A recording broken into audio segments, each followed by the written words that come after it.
আল কোরআনকে বোঝা। কোরআন কি জিনিস এটা আমাদেরকে জানতে হবে। কোরআনের যে অলৌকিকত্ব, আসলে কোরআনটাকে শুধু আমরা সালাত, তেলাওয়াত, নকশা আর বক্সা এই চারটা জিনিসের মধ্যে সীমাবদ্ধ করেছে। মন চাইলে সালাতের 2টা আয়াত পড়ি, মন চাইলে বাড়িতে 2টা তেলাওয়াত করি, আর বাবা মা যখন অসুস্থ হয় 5 জন হাফেজকে ধরে নিয়ে এসে জামিল মাদ্রাসা থেকে যে পড় সূরা ইয়াসিন, সূরা ওয়াকিয়া। এই যে নকশা আর বক্সার মধ্যে আমরা কোরআনকে সীমাবদ্ধ করেছি। আল্লাহ রাব্বুল আলামিন বলছেন যে কিতাবুন আনজালনাহু ইলাইকা মুবারাক, আমরা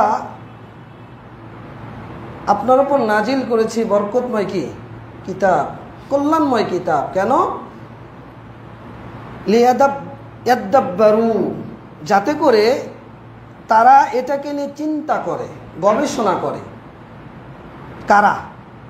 উম্মাত, সাহাবীরা ছিলেন, তাবেঈরা ছিলেন, কিয়ামত পর্যন্ত যত মানুষ আসবে তারাই এটা নিয়ে কি করবে? চিন্তা করবে, গবেষণা করবে।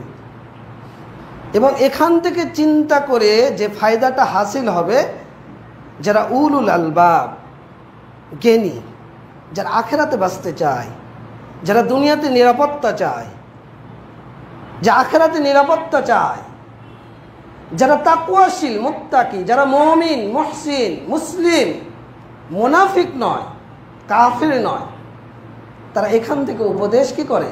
গ্রহণ করে। আর যদি আপনি মুনাফিক হন, আপনি কাফির হন, তাহলে আপনি কোরআন পড়বেন না, চিন্তাও করবেন না, গবেষণাও করবেন না। লা দারাইতা ওয়ালা তালাইতা।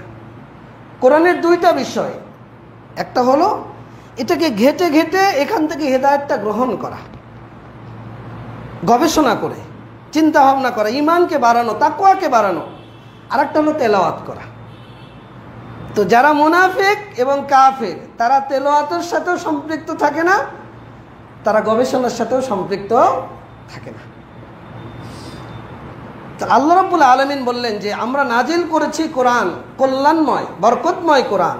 কেন? যাতে করে তারা কি করে? চিন্তা ভাবনা করে। কেন? এটা হলো আল্লাহর কালাম। কার কালাম?